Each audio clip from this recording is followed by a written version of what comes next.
On this show, we cover some sensitive topics. Though the obituaries may be outlandish, the people are real. Names have been changed or omitted in order to respect both the deceased and the survived by. While death is no laughing matter, some petty last words can provide some pretty entertaining comic relief. Welcome to Obituary.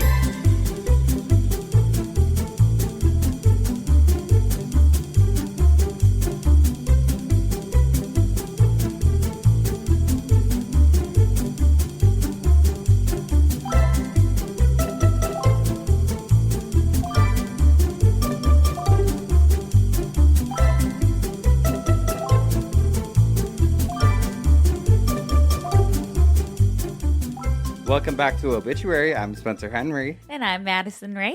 And we've got some bad news about your aunt, okay? All right. So why don't you take a seat? Actually, we're going to have you sit over here. Do you want some water? We have sparkling. Okay. Yep. Can you grab them some sparkling water, please? Okay. Thank That's you. Mark. Yes. And if you come to the live show, you know. know. Okay, he's on on a probation period here, but he's doing okay. So we do have to talk to you about your aunt, your great aunt, who you brought here for burial cremation services At the obituary funeral home. Yes, unfortunately, there has been some sort of mix. Your aunt was very tall, so we had to cut her. We had to cut her in half. Yes, we had to cut her at the waist.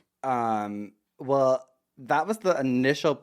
Yep, we did that. What? What did you do? So there was some sort of mix-up where she ended up being cut in half vertically. Oh. And so... Like a yin and a yang. Exactly.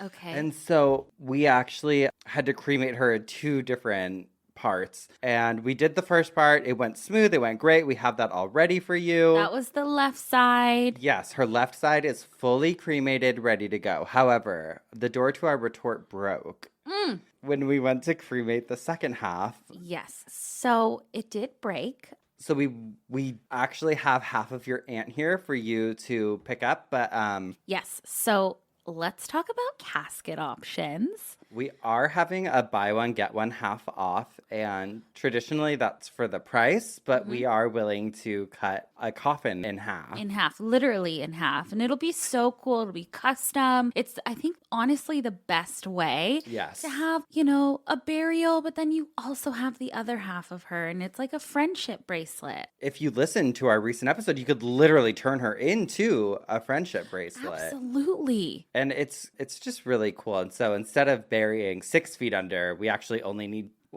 to go about 3 feet deep on this one. It's half. And so we are going to be taking off some of the labor charges on there.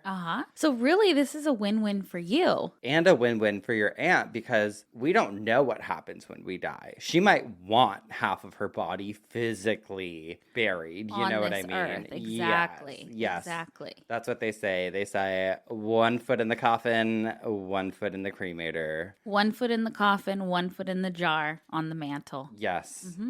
And so we're so pleased to tell you that this was really a miracle. This was, and we may even start offering this as an option. A half and half. Yes. That's what we're going to call it at the obituary funeral home. It is hi, can I have a half? Oh, excuse me. Could you tell me what the half and half special entails? Yes. It's kind of like a lunch special. Okay. Mm-hmm. A little half salad, a little half soup, a little half ashes, a little half body. So that is 4 halves to a whole? Yes, the whole pizza pie. And that's how we do it here, baby. Would you like to pay cash or card? You could split it if you'd prefer. I don't know what's going on. I don't know. Like, we just went with it. Oh my God. Hello, Geoffs. Geoffs, we just want to start a little funeral home. Yes, we're working on our approach. So let us know what you guys think if you're interested. Wonderful. Oh, God. How you doing? Me? Yeah. Oh, well, for someone who you spend every second of the day either with or talking to, you should know. You've got a lot going on right now. We've all got a lot going on. We're just moving and shaking, baby. And you're moving. I'm moving, and I just don't even want to talk about it because I'm so sad to be leaving Betty Bungalow. I know, but off to bigger and better things. Yes. Is what I got to say. We will always love Betty Bungalow, but... Oh my God. This is our last time recording in Betty Bungalow. Oh. You guys have been here for the fucking journey through it all. The journey through it all. You guys really have been. And I'll tell you probably more about why I'm moving after I move, but it was just... Well, this will come out after you're gone. Okay, well, they cut down a tree that I loved. This was like a selling point. The backyard in Betty Bungalow was huge. For where we live and for the size of the house, like everything, the backyard was massive. It was so cool. And it had a ton of privacy because it had this humongous old tree. And then they cut it down. And I asked them not to cut it down. I don't think the roots were ripping. Like, I understand when you have to cut a tree down because it wasn't falling over. She was standing strong. She was beautiful. And so it changed. It changed everything. It really did because everybody could see into your backyard now. Yes. And, we love her. And I still love her. And I still would stay in the house. But there was just like a few other just like factors about living in an old house where the rooms, for instance, are pretty small. Just needed a little more space. You've outgrown it. And we love her. And we're so grateful for everything that Betty Bungalow has given us. A lot of great, amazing things have happened to us in Betty Bungalow. And now it's time for someone else to experience her. Yes. In all her glory, except for her tree. The tree's gone. It's gone. Okay. It's gone. It's the truth. So we've moved on and we're very excited about this move. We are so excited. I'm going to take a little credit. You did find this house. I mean, you would have found it anyway, but she is so beautiful. She is. I think what I'm going to do is maybe I'll do like a little house tour on Patreon. I was thinking it might be fun. You already showed everyone your address on live yesterday. So. I did. So maybe they'll just show up and look at it themselves. So just come take a peek. No, but Patreon, then I feel like if you're going to put the effort in stalking me, then... At least pay for it. Yeah, you're going to pay for it, okay?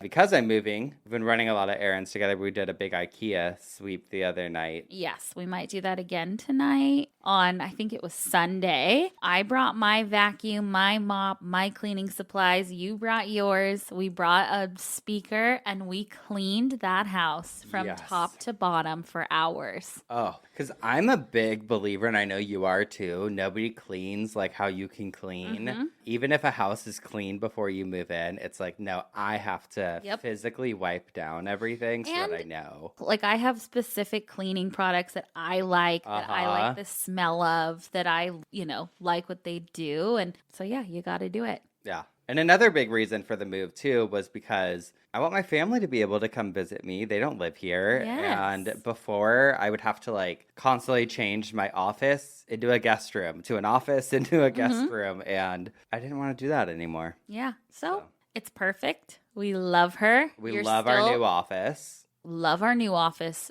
so much. So much. Well, anyway, we have just been running around, and you actually just got back from San Francisco because you got to go meet a little baby. I did. I finally got to go. So, I was worried because we got home from our Nashville show which, by the way, I was on the phone with my sister today planning our Nashville trip in November that you're invited to. I'm probably going to come. I would love it. We're going to book hotels and everything, and we have points, so. Oh, let's do it. Yeah. You're like, we are doing it. I'm like, I'm coming too. No, I already told them. It's for my niece's 21st birthday, and a lot of her friends aren't 21 yet, so she's going to party with us old people. And I was like, I've got a hotel. I've got everything. I've got points. I'll book it. It'll be so fun. So. Oh my God. I'm excited. I'm really excited. Well, they're like my family too. I told Madison the other day, was trying to tell me something about a party her sister's throwing. And I was like, oh, I already got my invite. Yeah. I was like, I'm actually going to that. I was like, did you get an invite? I love it. When we got back from Nashville, one of our friends was sick with COVID, and we were both kind of on watch because I was supposed to go to my sister's house the day after we got back, and then I was like, oh my God, like I can't have COVID and see this baby, so I had to end up waiting a couple days, tested negative, just because, I mean, she has a baby. It's like, I'm not going to go get a baby sick. And so got to finally meet him and just spent the whole weekend just holding him, and just the fucking cutest. Truly is such a cute baby. He is an angel of a baby. He is so cute. We always talk about this. Sometimes it's dicey with a baby. Oh, some babies are ugly. Okay. They look like aliens. But even if he looked like an alien, I know I would be like, he's the cutest thing. I can't believe it. Of course. But he is so cute. His name is Leo, and he's just sweet. Just a sweet little baby. Barely cried. I was just like... And Hot Dog loved him. Yeah, I didn't know how Hot Dog would be with a baby because she hasn't been around a newborn and she doesn't like love kids. Well, because kids get up in her face and she's like, Kate, leave me alone. Well, they'll come and like, I remember one time I was like walking her and this little girl like came and just like grabbed her face and Hot Dog like nipped at her. She didn't bite her, but she like wanted to. Yeah. And the mom came over and kind of gave a look like, what's going on?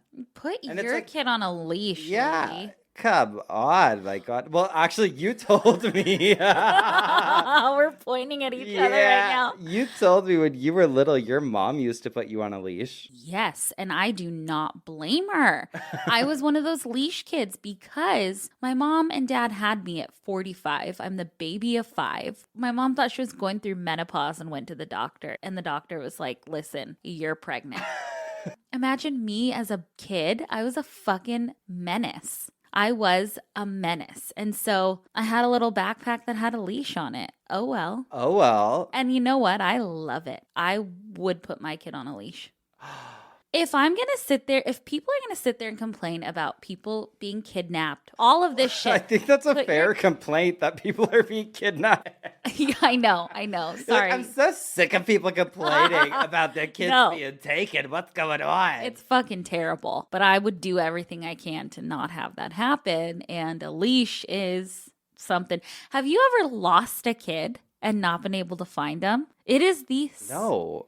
We lost my niece one year on Halloween, and it was the scariest fucking moment of my life, of my sister's life. Well, she made it to 21. Here she is. Actually, no, that was my other niece. We still can't find her. No, not funny. But come on. So I was on a leash. Okay, I was a leash kid. I actually am going to get you one. I still need one. She still does. She's a wanderer. Okay. Oh my God. Okay. Wow. People who kidnap children, Madison, I'd say they're assholes. They're sick assholes. So how about we move into that's my transition today.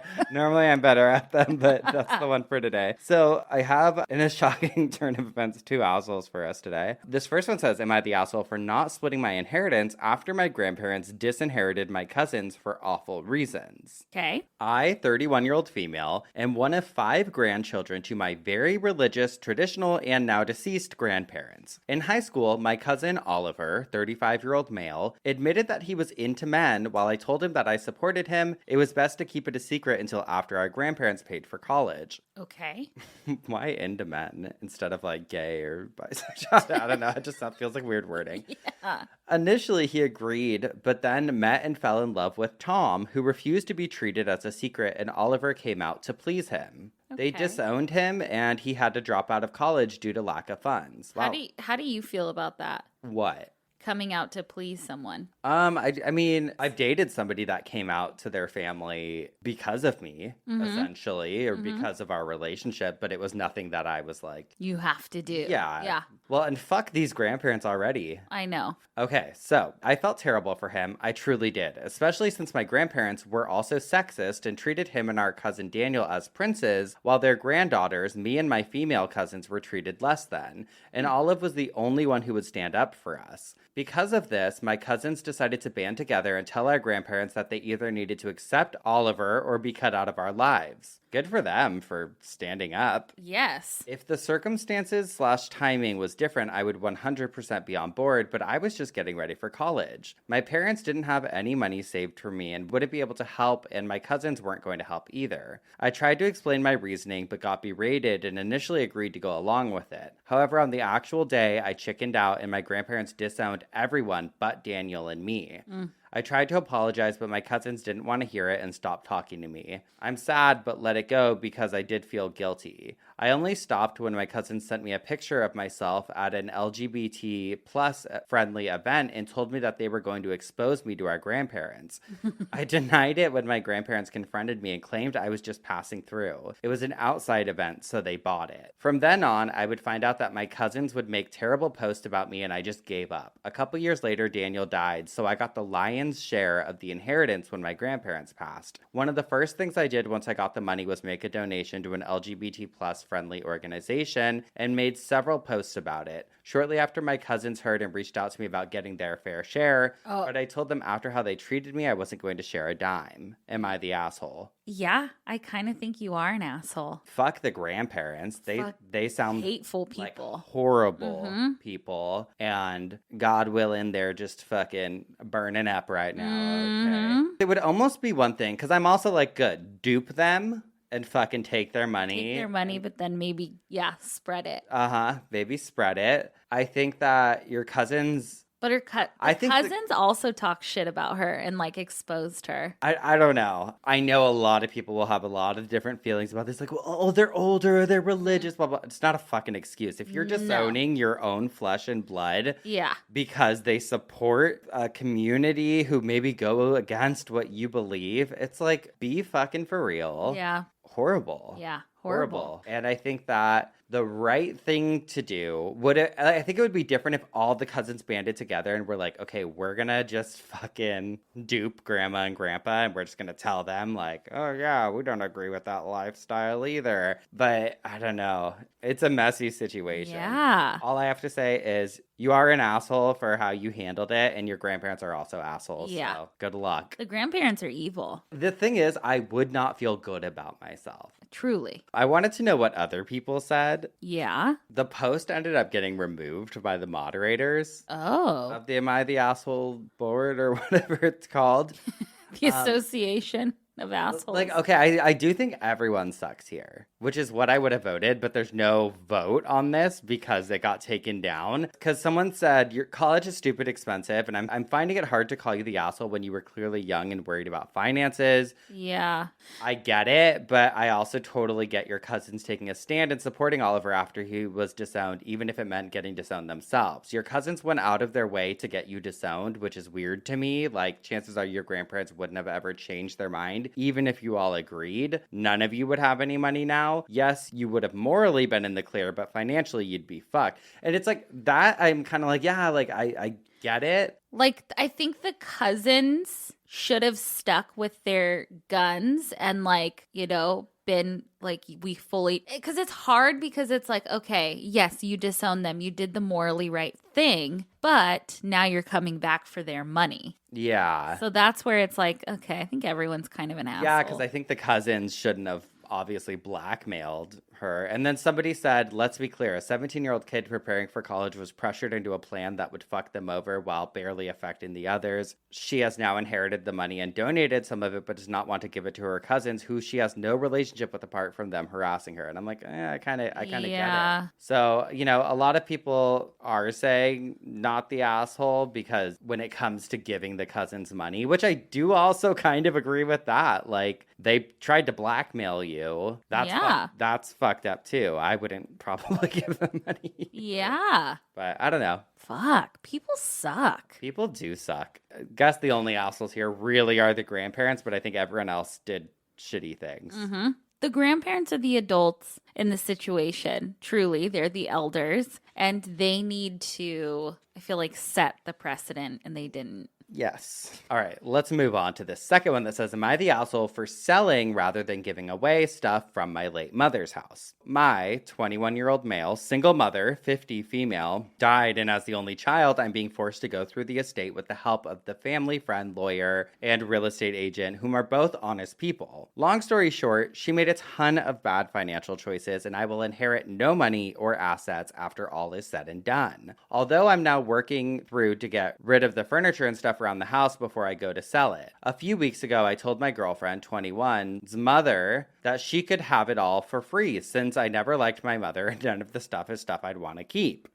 Although upon further investigation, I realized that it's all designer high-end furniture that costs thousands, and the shed is filled with even more worth of tools, etc. After realizing it's worth far more than the junk my mother had around the house, I went back and said that I'd like to strike up a deal to sell everything she wanted to her for a bargain price. For example, a new dresser that was $2,000 for $200. This really upset her, as if she felt I was going back on my word. In total, I'd be asking around $4,000 for the entire house, shed, and garage. I estimate that used on Facebook Marketplace or Craigslist, I could get closer to $10,000, but I don't want the hassle of listing and moving tons of stuff. Yes, I'm going back on my word, but given the change in circumstances and my graduation from college this year, I need some money, and my girlfriend's mother could easily buy all of this stuff brand new, no problem. She's just frugal. My girlfriend says just to give it away since I don't want it, and I'm being greedy for asking her mom for money after saying it was free, and after all her mother has done for me. It's true. Her mother is more of a mother than I have ever had, but I don't know if it's such a terrible thing to ask for very reasonable prices so I can make a little money while also providing my girlfriend's mom with the high quality stuff that's almost brand new. So am I the asshole for selling rather than giving away stuff from my late mother's house?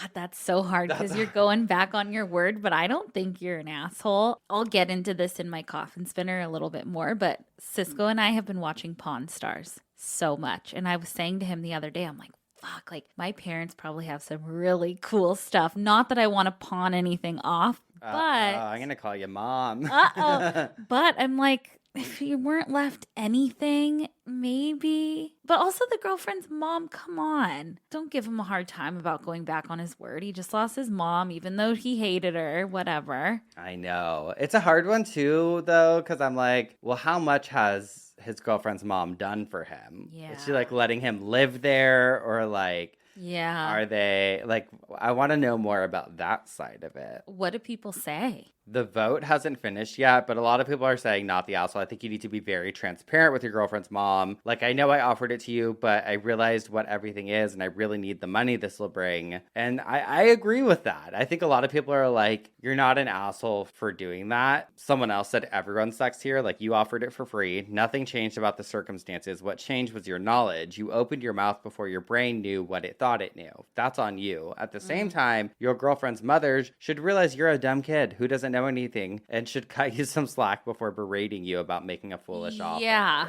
And I agree with that one, I think. So everyone's the asshole. Yeah, everyone sucks. All right, I have a pretty cool listener email with some pictures attached. It says, hello to my macabre bitches. Feel free to share my name and attached pictures. My name is Ariana, pronounced Ariana, or say it how you want because fuck pronunciation. Love that. Not that either of you need reminding, but I would hate for your egos to wither even in the smallest measurement. So I need you to know that listening to Obituary totally makes my day. Oh, your personalities, friendship, and discussions about all things death related make me realize that I am not alone with my own macabre personality. You are not alone. I grew up on a small town dairy farm located in Arlington, Washington. WA is Washington. Thank you. Although the dairy is no longer active. Actually, Ariana, you know, my father grew up in Washington on a dairy farm. So, hey, we have stuff in common. Although the dairy is no longer active. Remember you tried to tell that to the Uber driver when we were in Seattle for the show? He didn't give a fuck. And he did not give a fuck. You just kept talking. God. My parents still own the property, and instead of dairy cows, my mom has filled the pastures with horses. Horses have always been a part of our lives, much like our dogs. My horses became a part of the family as they each have their own unique personality. Oh, I love that. Madison, I would encourage you to give them another chance. If a dog bit you, would you not like them anymore? Okay, I love horses, and there are horse stables behind my home, and I go and walk the dogs every day. Anyway, about 3 years ago, one of my mom's favorite horses died due to a tragic accident in the pasture. Oh. He was buried in the animal graveyard at the back of the 100 acres. She was struck with grief and even found it difficult to go out to the barn. Oh. I bet. So at this point in my story, you are likely wondering where the ultimate recycled gift comes into play. Well, I considered myself to be a backyard bullshit artist. Love that. A few months after the horse passed, I had an idea to give the skull to my mom for Mother's Day the following year. After nature had done its thing to remove all flesh from the bone, I went to the graveyard to gather the skull. The only fitness I am into is fitness burger in my mouth. So instead of walking the 100-acre pasture twice, I, of course, rode my dirt bike. Hell yeah. Pick attached. Once home, I further cleaned the skull and began re-beautifying him, individually gluing sequins to the face that replicated the markings on his face. Oh. Painting and detailing took only a few weeks, but I was able to complete it just in time for Mother's Day. Now, I understand that this is not the ideal gift for everyone, and most would find it strange, but I knew it would be perfect for my mom. Aww. I have counted the numbers of times I have seen her cry in my 30 years on one hand, as her calloused emotions are tough to break through. Handing her this skull, I saw tears flood her eyes. Oh! Pics are attached of the final product as well as the living horse for reference. I hope you enjoyed this story, and if this is read on the podcast, I will scream. Never stop what you do. Well, it is being read, and we love that. I have chills. Look at these pictures, Spence. Brap, girly. Okay, look at her. Love that. How cool. So much. And then... we want to come ride dirt bikes with you. Yes. Look. Beautiful. The sequin. Oh. God, that probably took forever. Oh, such a beautiful horse. So beautiful. Amazing. Well, happy Mother's Day to your mama. Yes. And what a sweet horse. And a sweet gesture. Good for you. I know. She'll probably treasure that forever. Forever. Well, I'm up first this week, Spence. So do you have a side bitch? I do, and it's going to be the shortest one in history, and I can't even read you barely any of it because most of it has been crossed out. But somebody posted this on Reddit and was like, my trashy sibling plugged their business in our mother's obituary. And it crosses out all the names and everything. So all I have is this. Blank is preceded in death by her parents blank, and brother blank. She is survived by her son blank, owner of the blank, a local real estate team. What? And then the rest is crossed out. What but the fuck? I was like, I have to use this as my side bitch because I love that somebody plugged their fucking real estate company. Shame. It'd be one thing if you had something kind of related or something. You know what? I'll say this. Sometimes like when the parent of an actor or a star passes away, it'll be like, so-and-so, the mother of Dave Johnson, the creator of blah, blah, blah. So? Yeah, that's a little different. It's a little different. Okay, he said, you need a house? Yeah, hey, who thought an obituary would be a business opportunity, but here we are. Hey, they wanted to make sure they got their money's worth. They're like, if I'm running an ad in this paper, honey, I want to make sure I get the 2-for-1. Oh, yeah, exactly. Imagine you own like a pizza place and it's like you attach like a coupon to the obituary. Why not? Oh, listen, we say get your money's worth. Work smarter, not harder. That's our motto. We're going to take a quick break, and when we come back, we're going to work so smart and hard for you with our coffin spinners. Ooh, perfect. We'll be right back. And we're back. What had you spinning in your coffin this week, girly? Well, as I was saying earlier, Cisco and I have been watching Pawn Stars. It's like one of his favorite shows, and now it's my new favorite show. It's fucking cool. That's the show of the week, ladies and gentlemen. Well, it inspired this coffin spinner because we were watching, and a man walks into the pawn shop, and he's rolling this big iron thing on a dolly. It was super, super heavy looking. And once we as viewers got a good look at it, you could tell that it was a casket. Ooh, an iron casket? Yes, an iron casket. I've never heard of those before. Neither have I. And so I thought today we could take a look at these just cast iron beauties. Cast iron? Oh my God, you just got to season them. You can't wash them. Exactly. Cook whatever you want on them. I'll post pictures of these. They're really fucking cool. Let me show you, Spence. I want you to get a good feel for it. It looks like a sarcophagus. It does, and we'll get into it. I hope.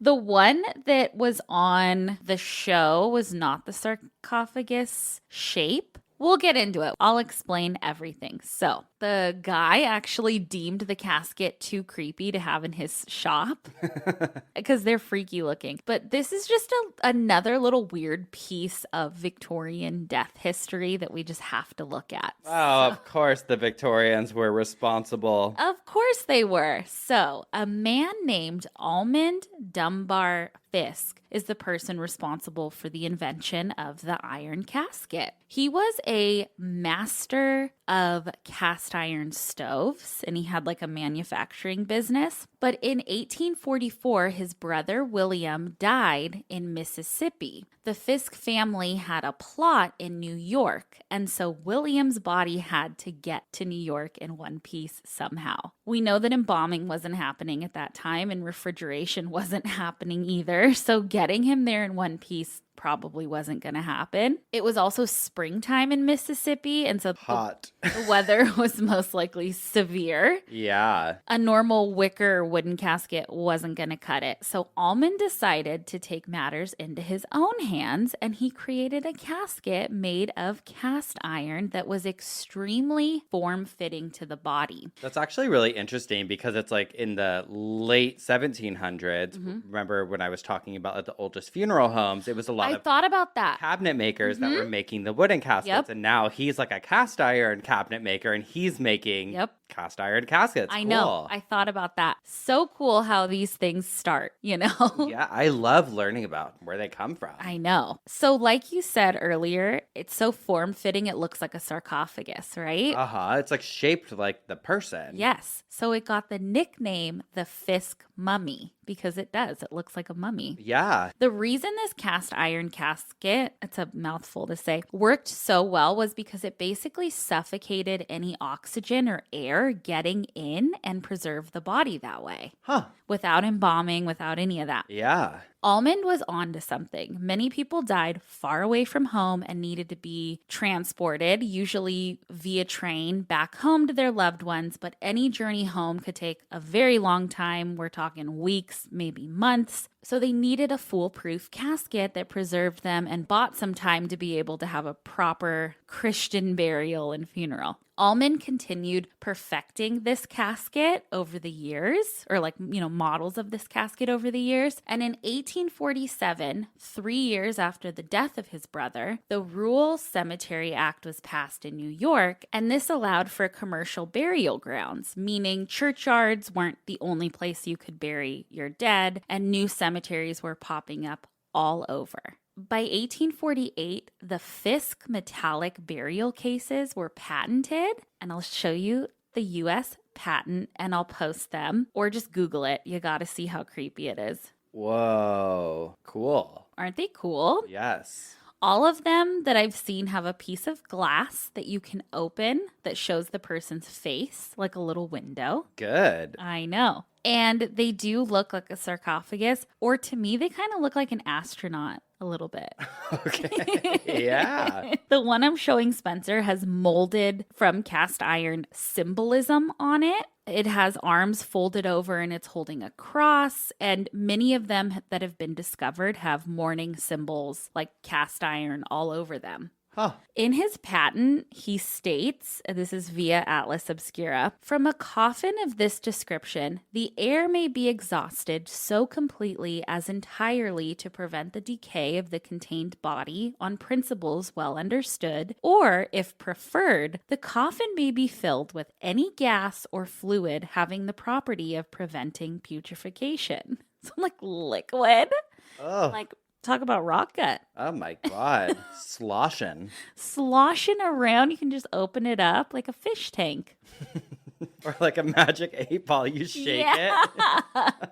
God. Get me a smile if I'm in for a good day. Exactly. In 1848, Almond Fisk was able to publicly unveil his casket. What a name. I know. I like it. They were in super high demand initially. He started the Fisk and Raymond Company in Rhode Island, and there was such a high demand that he even licensed manufacturing rights to other companies. So all of the pros included a way to transport a body and stop or slow down the decay rate. I also read that the glass window allowed for loved ones to ensure that this was in fact their loved ones without having to be exposed to the smell of a dead body. It was also a huge win on the contagious disease side of things. During the 1800s, there were obviously a ton of diseases, but take cholera, for example. Burying someone in an ordinary casket would most likely spread the disease, and saying goodbye or having any type of viewing or funeral was out of the question unless you had one of these caskets. I wonder if there was anyone who like got buried alive, because people got buried alive all the time back then. Oh, I have stories. What if there was someone who was buried alive and then imagine they got cholera from being buried next to someone with cholera, and then they survived but then died of the cholera. Oh my God. Make it a Netflix. That is a twist and turns. The iron casket allowed for all of this to happen safely. Another great pro was that these were really fucking heavy, and I searched all over and I can't find the exact weight, but they were super heavy, so they deterred grave robbers. Former First Lady Dolly Madison, who's the wife of James Madison and one of the most well-known first ladies to date, died in 1849 and was, you're laughing at me, but I read about her and she was like the first lady that came in and was like the first to change the White House and like decorate it. So she was well known, honey. She died in 1849 and was placed in one for her funeral and for her viewing. Soon after, John C. Calhoun, the 7th Vice President of the United States, and seemingly a big piece of shit, was buried in one. He was very pro-slavery, so I don't care what he was buried in. Oh, we should have buried him in the toilet. Yes. Calhoun literally looks like a fucking madman in his pictures. But side note, his burial's crazy. So he was interred in South Carolina, but during the Civil War, his loved ones were nervous that his grave would be desecrated by enemies. So they went and dug him up in the middle of the night and hid him under some stairs in a church. Then went back the next night and put him in an unmarked grave until 1871, and then put him back in his original resting place. Anyway, back to iron caskets. The downside of an iron casket is that it was very expensive. They ranged anywhere from $7 to $40, which was a stark contrast to a regular wooden casket around that time that was like $2. I think like $40 in the 1840s was equivalent to like $1,500 in today's money. That's crazy. I thought it would be a lot more. I did too. Another drawback was that they were really scary looking, like I said. And despite the 19th century, like Egyptomania craze, a lot of the Victorian people were like, we're not going to be buried in that. That's scary. Which is so weird. Please. They were the creepiest century. I know. In 1849, Almond Fisk's factory had a horrible fire and it destroyed literally everything. He died in 1850, but transferred all of his business stuff, including patents, over to different investors. And by 1888, that company was done, and so was the production of iron caskets. I believe Almond was only 32 when he died. Oh my God. I was picturing like a middle-aged I man. know. Well, I guess back then. Yeah. But they're valuable because they were only produced for 30 years? I guess. That's crazy. But they were very important for our history because then companies started producing metal caskets after the production of iron caskets, not just wood or wicker. But there's one more con that I need to talk about that you've actually talked about before, but I don't think pertaining to iron caskets, that there were reports of them exploding. What? Yes. So again, from Atlas Obscura, it says, quote, the airtight nature of the coffin could have had an unintended side effect, explosion. As the body breaks down and releases its leakage, it needs some, for lack of a better expression, breathing room. In 1858, the Chicago Press ran a sensational story entitled Explosion of a Metallic Coffin that claimed one of Fisk's blew open, corpse and all. However, in a letter to the New York Times, a representative of Raymond & Co., which was then manufacturing the Fisk coffins, rebuffed these accusations, stating that they hadn't even sold to people in Chicago. We could give many instances from among the many thousands of cases made and sold by us for the last 6 years that have been submitted to the severest test in the transportation of bodies, not only to and from distant parts of our country, but to Europe and the West Indies. Perhaps no more notable occasion or severe test was ever applied than in the case of the transportation of the remains of the Honorable Henry Clay from Washington during the hottest weather in July, with many delays to their final resting place in Kentucky, which was done to the entire satisfaction of the Senate committee who had the matter in charge. So they are saying, no, our fucking coffins never exploded. But then I found a letter written to the Cincinnati Enquirer in 1868, and I found it on burialsandbeyond.com.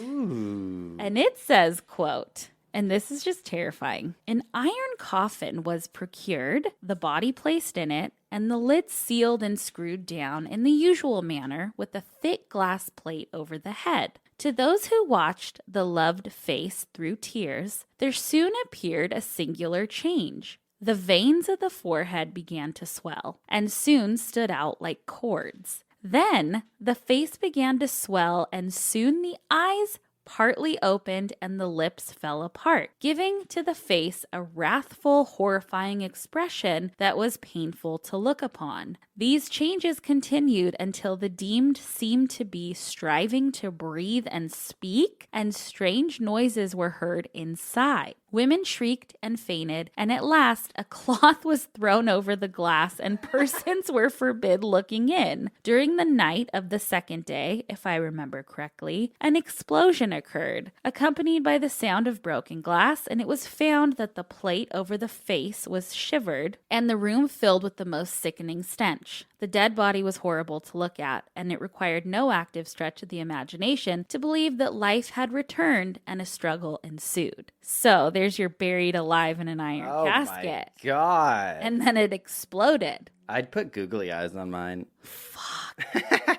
God. Okay, so quickly, did they work for the most part? A few have been unearthed. In 1970, a man named Stanley Wright was driving a tractor plow on Cape Bond Road in Bartlett, Tennessee. Oh, yeah. Oh, yeah. What he was actually driving over was a crypt enclosed with 2,000 handmade bricks. The tractor plow broke through them, exposing a very weird looking casket, and it was in fact a Fisk mummy casket. The owner of the land and the health department moved it to the Mosh Museum in Memphis. Leave them alone. Okay, they moved it because they were worried about vandalism. Okay. The museum, along with a ton of experts, opened the casket and determined that it was a man named Thomas Harwell, and he was allegedly a farmer in town, and a local cemetery reinterred his body in a new casket, and the original is still on display in the museum. Huh.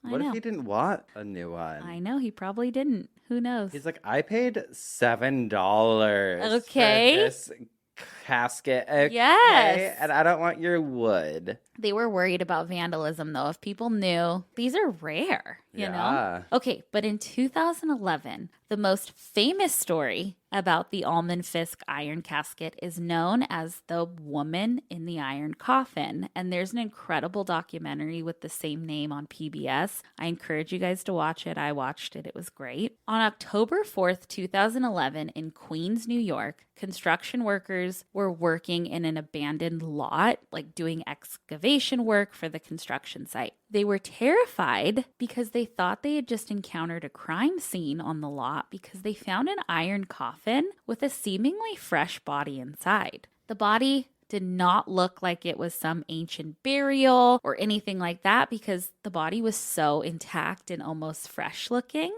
Now that's debatable because I've seen pictures, but an unidentified woman laid in the coffin in a white gown. Investigators showed up and they even treated the scene like a crime scene until archaeologists could get there because they were like, what's going on here? Soon enough, we learned that this was actually a mummified body who had been buried 150 years ago in a Fisk casket. Oh, and it just fucking preserved it? It preserved it so well. It was determined that this was the body of a 26-year-old woman named Martha Peterson. She was the daughter of prominent people in the African American community, and the dig site was originally home to an African Methodist Episcopal church, which included a burial ground. They took DNA from her teeth and they did a virtual autopsy on her, and they determined that she had smallpox lesions all over her body, and it eventually went to her brain, and that's what killed her. Shit. She died between 1850 and 1851,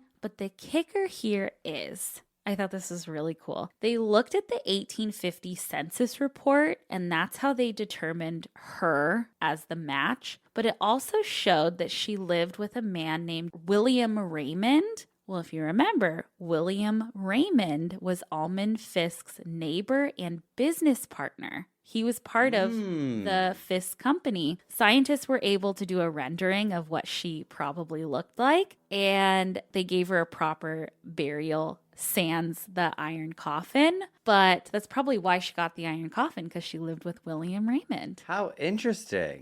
Yeah. So that's iron caskets for you. Who knew? Who knew? I know. Love it. I would see that and I'd be like, oh, that's like Egyptian. That's something from way further. I wouldn't think, oh, that's a Fisk mummy. Yeah, I would. Yeah.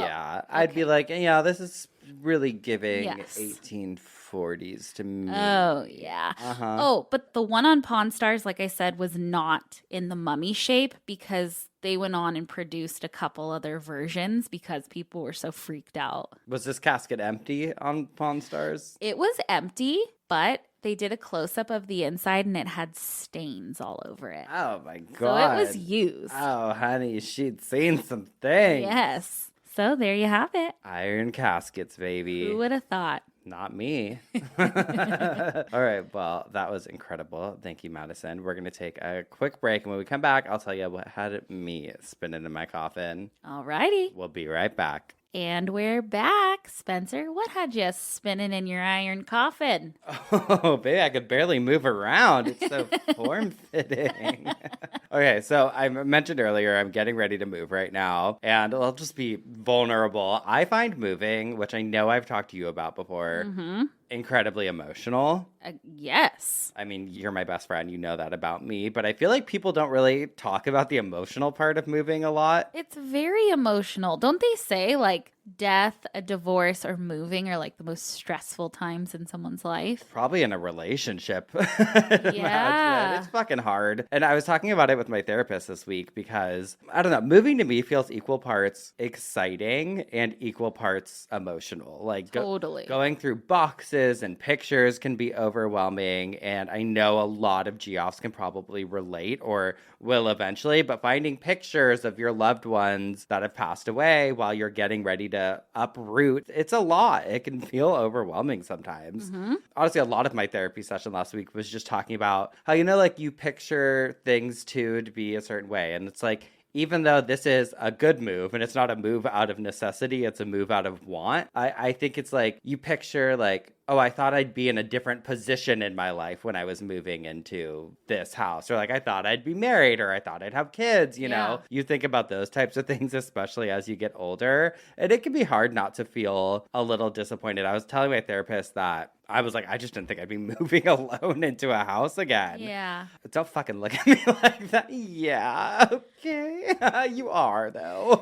You got a marriage proposal in, Philadelphia? I think I got 2 on this tour, okay? Okay. Maybe 3, Okay. if memory recalls. No, I don't know. Luckily, my therapist is the best, and we talked it out, which is just what you got to do sometimes. You got to get the thoughts out, and I'm fully over that little emotional hurdle. But aside from that, back to, like, going through boxes and stuff, like memento boxes. Like, I remember after my mom passed away, I had such a hard time throwing away anything that tied to her, like a jacket that I bought when we had a fun city day, or like things we made together, birthday cards that she gave me. It felt like I was betraying her, even though I know she'd be like, it's okay, like, throw it out. Yeah. I was looking through this box and there was all these envelopes from mail that she had sent me, and this time I like threw away some of the envelopes, and like out loud I was like, Mom, I know you'd be okay with this. Obviously there's certain things that I have of hers that I'll keep forever, but at a certain point it's okay to let things go.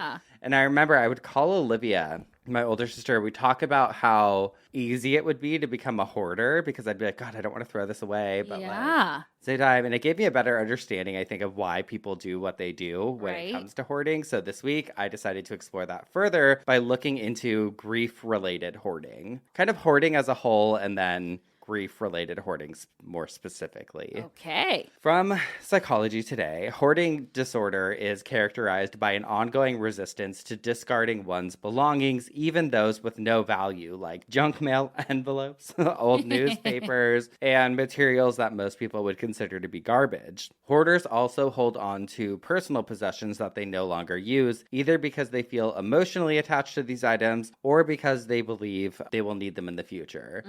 People with this condition may give in to the urge to acquire excessive amounts of objects that fill up their living space. The accumulation of clutter and lack of order and cleanliness can cause health and safety risks within the home, but discarding items may cause the hoarder to feel significant distress. In this way, hoarding disorder can create social, professional, and functional problems that affect not only the individual, but also the people around them. According to the DSM-5, the following symptoms are diagnostic of hoarding disorder: persistent difficulty discarding or parting with possessions regardless of their value or lack thereof, difficulty in discarding possessions due to distress associated with getting rid of them, difficulty in discarding possessions which leads to the clutter of living spaces and compromises the use of living spaces, and the hoarding creates clinically significant distress or impairment in functioning, including the ability to maintain a safe space, which is something that I think we see a lot, and especially I'm sure a lot of us have seen, like the television show Hoarders, which is always fucking wild to watch. I'm sorry to laugh. There was a Lifetime movie where Melissa Joan Hart plays a mom that's a hoarder. Oh no. And the daughter, like, oh my God, it's wild. She's such a bad hoarder. Like, I want to watch it with you. I want to watch it. The mom, like, dies in the house. How do they make the house look? Like full hoarder? We have to watch it. Okay. It's Okay. probably 90 minutes. Okay. But like, and then the daughter's like trying to clean out the house before calling an ambulance because she doesn't want them to come. It's fuck. I know, it's crazy. So most importantly, on Psychology Today, they covered a bias that I feel like always comes up with hoarding, which is something that I've probably thought in the past too before I knew more. Like when I was younger and saw the show Hoarding, I was probably like, this is gross. These people are like, how could you live like this? And a lot of times is hoarding related to laziness. And they say on the website, like, no, laziness and messiness are not related to hoarding, which is a mental health disorder. People who hoard experience great anxiety and distress over their habits and tendencies, which is something that now I fully understand. But I feel like probably a lot of people look at the shows and you're like, oh my God, how could you? There's cockroaches, there's animals animal fecal matter. Like, how are you okay with this? The Philadelphia Tribune really went into this article that they did on grief hoarding. They talked to Matt Paxton from the TV show Hoarders. He talked about how hoarding is now recognized as its own disorder in the American Psychiatric Association's DSM, like I was just reading from. But previously, it was considered to be related to obsessive compulsive disorder. And as of this year, when the article came out, the APA has deemed hoarding a mental disorder, just like alcoholism and drug abuse, which is a big deal because it used to be just a subset of OCD. But what the classification now means is that there will be research around it, which includes funds for research and therapy. Wow. So they're at the beginning of understanding the disorder, he says. But the good news is that the stats tell us that if they get therapy for the tragedy, what we call the trigger, then they often are better. If they don't get the therapy, the house just fills right back up. Right. Which I remember seeing on the show too. So remember sometimes they would like clean it out and then it'd be back to. Oh, it was like it's like intervention which really does tie into like alcoholism and addiction and all of that. It's like there's triggers beneath it all, but it was the most sad feeling like when you'd watch Intervention or something and they'd be like, so and so stay clean for 90 days and blah blah blah. But then at the end it would be like they relapsed and are back on the street. It's like fuck. So sad. Matt Paxton also said that hoarding requires a special expertise in extreme cleaning and restoration, but it also requires compassion and understanding. And there's this one woman on TikTok, I forget her name, but she goes to hoarders' houses for free. She goes in and cleans them. Have you seen them? I've seen, she's like blonde. I see her cleaning like really gross places. I don't know if that's the same person. Yeah, no, I think it is. And then really quick, while we're just on the topic of TikTok, hello. In a recent episode. Oh my God, Denise. We talked about this woman, Denise, who we love on TikTok, and she made a TikTok about us. Yes, and we love her. We love her, so go show her some love because that was I was like at my sister's house or something and it popped up on my For You page like hell yeah. Her talking about obituary and I was like, oh my God. Called Madison right away. I'm like, fangirling. We were fangirling big time. So we want to have her on the show. Yes. Let us know what you would like us to talk to her about. I know. She's a real estate agent. Maybe she's seen some haunted things. Who knows? Yes, who knows? Okay, but going back to hoarding. So a lot of times when I do a coffin spinner like this, I try and think of like what I would want to know in that situation. And so I was looking into like, when is the right time? Because I know some people that if a loved one passes away, they're immediately like, okay, I'm taking their stuff, I'm putting it into storage, I'll deal with it later. Or they donate it immediately. Or they leave that person's clothes in their closet or leave their rooms untouched the entire time. Right. You know, I think everyone needs therapy. I'm a big fucking proponent of therapy, and I think it's probably circumstantial and completely based on the situation at hand. Right. But I wanted to see, like, what experts say. And so I went looking for an answer to when is the right time, because I can't imagine, like, if you lost your spouse or something, it's like, when do you feel ready? Yeah. That article, they say, quote, some say that death is easier for the one who died than the ones they've left behind. In the months to come, the bereaved would go through regret, loss, and grief. There are days when everything would seem to be covered by a dark cloud. Aside from this emotional maelstrom, many things have to be settled after someone's demise. A spouse or close relative has to deal with funeral arrangements, property transfers, financial decisions, legal requirements, and more. One of the most overwhelming tasks would be sorting through belongings after death. It's human nature to hold on to tangible reminders of a loved one. However, life moves on. Eventually, you have to decide which items to keep, share, or dispose of for good. So how do you start getting rid of their belongings? Well, the first step in getting rid of your loved one's things is acceptance. All of the intense feelings you're going through are valid and natural. You may feel raw, off-balanced, and disconnected, which is all true.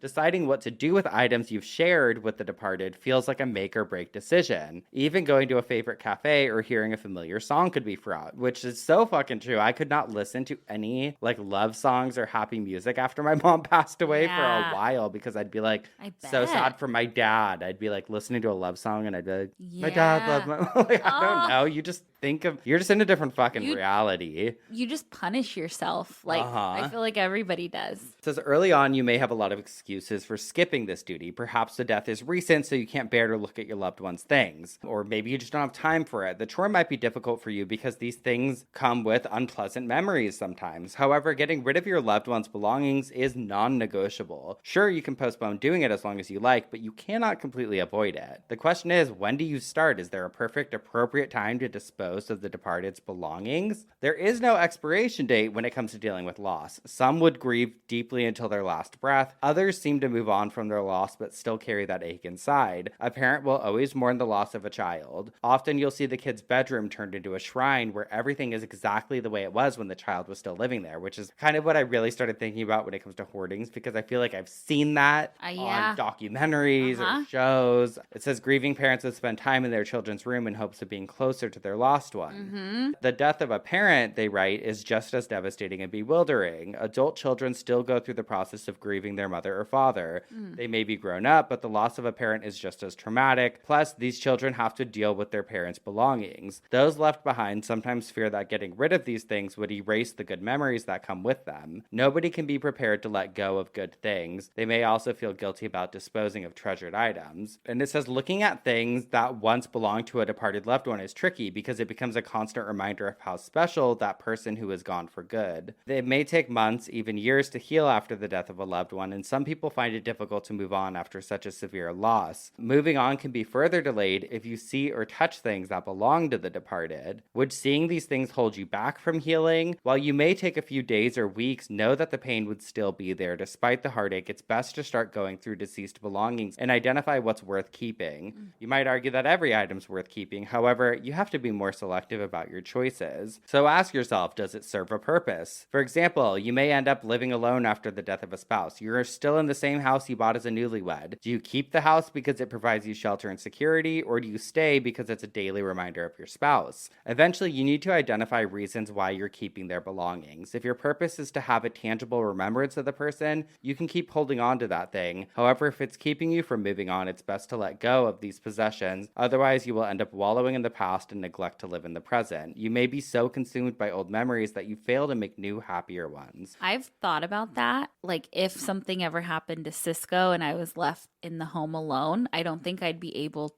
to leave that house for probably a very long time. Yeah. I'm going to go to a new place without him. It's weird. Or you could have a totally different experience that you wouldn't really know, where you're like, I can't be in this house. It's a constant reminder of our life. Totally. So it says to start the decluttering process once you've embraced a new reality without your loved one, and it's best to do it without any second thoughts or hangups, which is kind of how I declutter or get rid of things. Or like even going through those envelopes from my mom, I was like, I can't think about this. Otherwise I'm going to like overthink and I'll want to keep everything and I just can't. I feel like people go through that with their kids' artwork too. It's like, I'm not keeping all this. Or like, I brought hot dog home in this little carrier. I can't get rid of it. I fucking do that. Yeah. I'm not a hoarder at all. Like, I am very... With the dogs. Throw stuff out. But with them, I'm like, oh my God, this is their teeth. And I have hair from their first haircut. Honey, she keeps a torn up Frisbee. She's like, I can't get rid of this. I can't.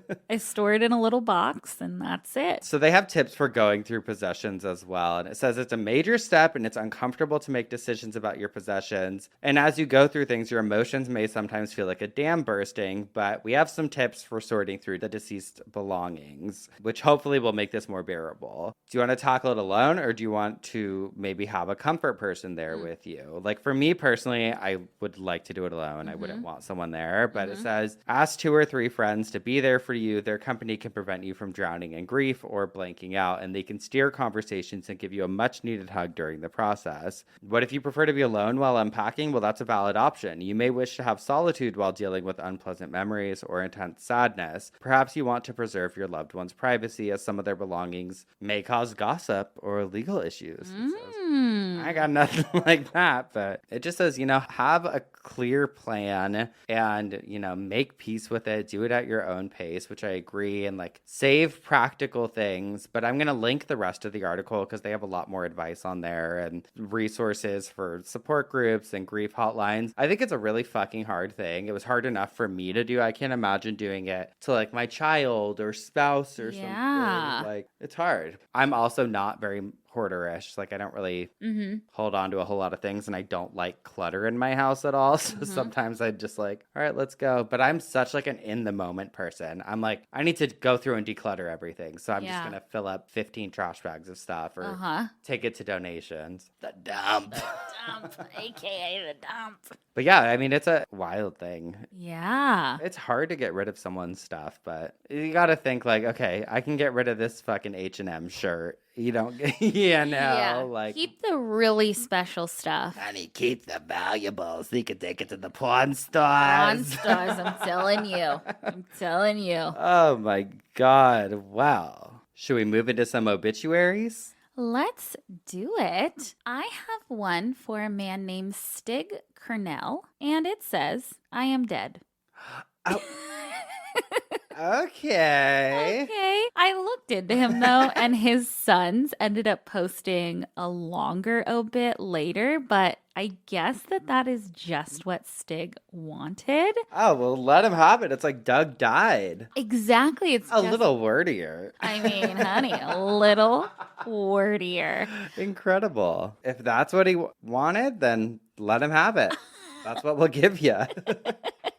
Well, I have a woman named Betty Baker. Betty Baker. Betty Baker, 88, of Munster, Indiana, passed away peacefully in her sleep on June 21st, 2021, after having watched her beloved cooking shows on PBS. Oof. Once an avid cook and baker, advanced osteoporosis and spinal compression fractures made standing up for any length of time extremely painful, but the drive to create untried dishes, especially desserts, was still intact. Is that her real last name? Yes. Baker? How cool. Betty Baker, the baker. I know. That's why I didn't want to change her name, because I was like, I love it. So perfect. She was born on June 23rd of 1932 in Toledo, Ohio, to Clarence and Rachel. And Betty was raised along with her younger siblings, Lloyd and Laura Lee, on a small farm on Glendale Avenue in Toledo until the family moved to an 80-acre farm on Centerville Road south of Swanton. Her uncles Willard and Jim helped with the farm work until she and her brother were old enough to chip in. A tow-headed tomboy from the beginning, Betty rode horses, milked their herd of cows morning and night, and learned to drive a tractor, worked in the fields, and attended school in town, eventually graduating from Swanton High School in 1950. Not one to spend much time indoors, Betty belonged to the Fulton County Saddle Club and tended to gravitate to county fairs, rodeos, and horse shows, repeatedly crossing paths with a slightly older, rough-and-tumble cowboy-type city kid from Toledo. Jean Baker was possibly the most arrogant person she'd ever met, and she remained unimpressed with him until eventually they ended up at the same dance with other people as dates. But by the end of the night, had traded partners, and the rest, as they say, is history.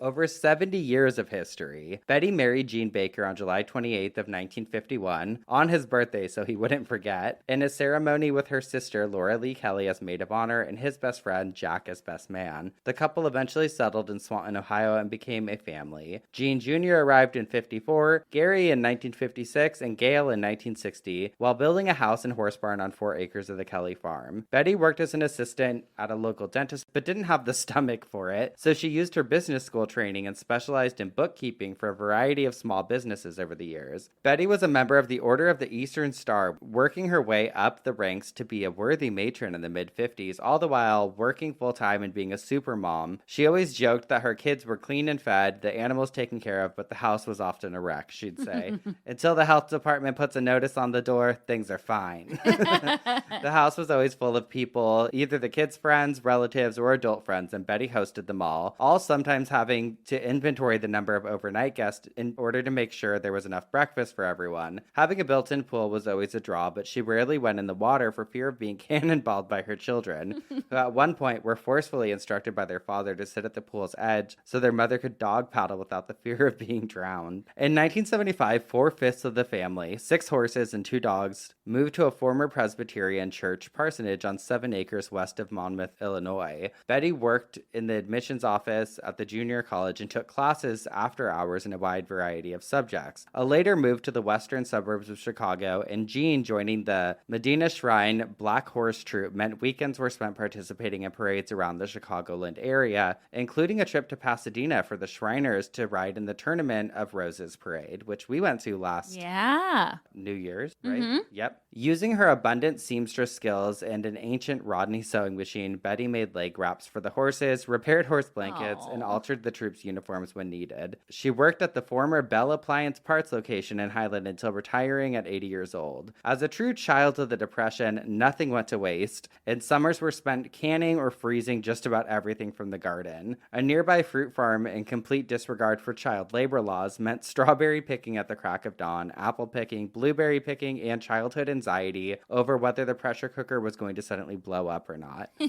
Betty, like her husband Jean with the tools, was an avid hoarder of candlewick glass, cookbooks, and any scrap of fabric big enough to make a quilt square. A couple of nasty falls resulted in several broken hips, a broken sternum, and limiting Betty's stamina for many things other than short shopping trips and keeping Jean in line.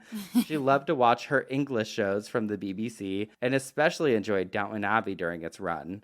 Other TV favorites included American Pickers, Antiques Roadshow, General Hospital, and anything created or written by Shonda Rhimes. Same. Yes. Her extensive cookbook collection will likely be divided amongst her family, and then it just has the family listed. But How cute. I just felt like you got a really good feel for who Betty was. You did. Absolutely. Thought it what was a cutie. Good obituary. Yes, I love it. Well, should we get bad?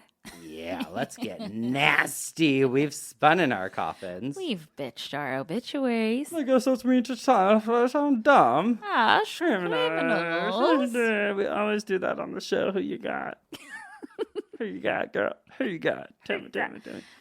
Okay, my dumb criminal comes from St. Johns County, Florida. Okay. And he's a young man. It's very interesting. I actually was able to obtain the 911 call. And I think I'm going to play that first and then explain. Love it. 911 was yeah, I want to know, so, I ran from a cop, 30 minutes to an hour ago. I was the guy over there off of Kingsville State. What do we pay you guys for? I've driven past 4 cops. What do you mean you ran from a cop? I mean, he turned his lights on me and got behind me, and as he was walking up to my door, I did a donut around him and left. Okay. So you want to now see the officer, or what is your question? My question is, I'm assuming he put an APD outage that has someone looking for my car. But, he definitely got the plate number. But, okay. I passed, 4 cops just driving around. What are you guys doing? Well, we're working on mini calls, sir.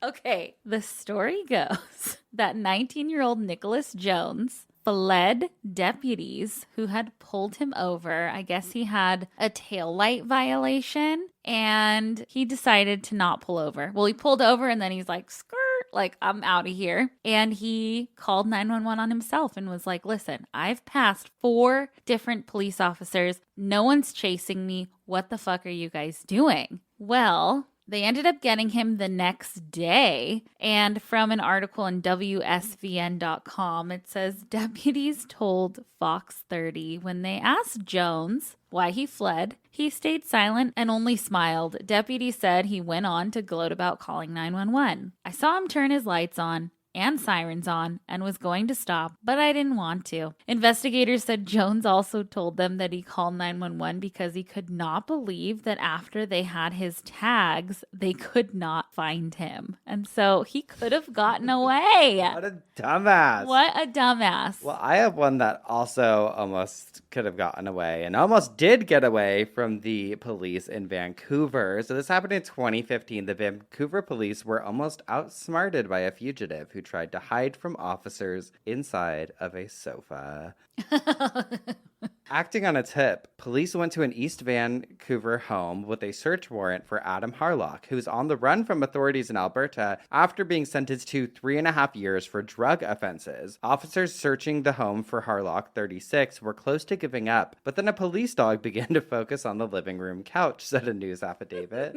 Police lifted the sofa, removed the fabric from the bottom, and found the wanted fugitive hiding inside. No. I have a picture of the couch. One of the officers said, "In my 24 years of police service, I have never in my career seen a suspect hide inside the body of a sofa." So Smart.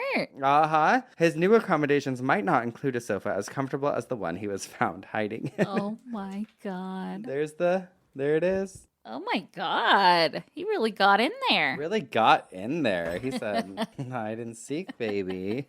Oh God. That says, we have some P.O. Box stuff. Yes. Let me grab it. All right, what you got? I'm going to open this while you're... Are those what I think they are? Are those what I think they are? I think they are, but let me read. Oh my God. Okay. It says, "You made my 2023 year by wanting a shirt. You guys are the best. I'm sending an email with the file I made for these and the story behind my sister's poster. Love you both, Kristen." Kristen came to our Atlanta show. Oh. And she was on her Bachelorette, and we loved her sign. We loved her shirts. Oh my God. And we have our own. Woohoo! They're the cutest. Oh, We're going we'll to post send them. pictures. Oh, people were like, "Oh my God, they're the ones with the cowboy on the back." Thank you, Kristen. These are fucking cool. We're going to wear them. Oh, I am absolutely wearing this. Fucking beautiful. So if you see me out and about in that shirt, mind your business. Okay, these, I have 3 gifts, and these are from... Well, let me read the card first. It says, "Hi, girlies. Here are some cute embroidery pieces for your pups. I hope you guys like them. I was hoping to have these in the mail to you guys before the SLC show, but I'm not sure it will." Well, honey, we just got them. Okay, sorry. That's probably our bad. Either way, I'll be there with my bestie who has never listened. LOL. My wife and I actually just got our own puppy. Her name is Casper, and she's the best. Aww. Thank you guys for having the best podcast ever. I'm always giggling at work because of it. I make handmade embroidery, hoop art, and bow scrunchies on my Etsy shop, listed on the other side. I ran out of space, of course, but love you guys. Love Chelsea. And then I have to say, Chelsea's shop is etsy.com/shop/simplybychels. Instagram is also at simplybychels. Okay. You have 2, so I just can only imagine. Oh. Oh, wait, no, hold on. One of those is mine. This one, that one. There. Oh my God. Let's see. Oh. So sweet. These are beautiful. I want to put this on my Christmas tree. Oh my God. They're like laurel wreaths with our Doris. dog's names inside. Wait, these are beautiful. Really cool. Wow. Everyone, go check out the shop again. Simply by Chelsea. Simply by Chelsea. Oh my God. We'll post a picture of these. We'll tag. It's so cute. Chelsea, thank you so much. These are going on our tree or just on my wall. I know. I love I them. want it out all the time, but I definitely want them in the Christmas tree. And then there's one package which I feel like is, I believe, for our collection. Oh, baby. What do we got here? What do we got? Hold on, I want to find the note. Sometimes Amazon is tricky. Here's your gavel, girlies. Put it to good use. It's the least I can do. Love a call, babe. And G off Krista. P.S. You can totally use my first name. Oh, From Krista. Krista. thank you, Krista. Let's see this bad boy. Let's see it. It kills me how many gavels we have. Ooh, nice base. Beautiful. Now we're snobs about it. We're like, yeah. Beautiful. Oh, Love a classic. This is a very West Elm gavel. very classic. Beautiful. Love it, Thank Krista. you. Thank you. If you guys have stuff you want to send us, you can send it to P.O. Box 18149, Long Beach, California, 90807. Everything else? I have to say, we've been getting a lot of messages on our website, our obituary podcast website, about how to send in an obituary. Just send it to obitpod@gmail.com. And everything else can be found on our website, from our Cameo to our Patreon to our last tour dates to any exciting news and updates. So go check it out, obituarypodcast.com. But that's it for this week. We'll see you next week with some more coffin spinners. We just switch it. Obituaries. And dumb. Ass. Criminals. Different. Okay, bye.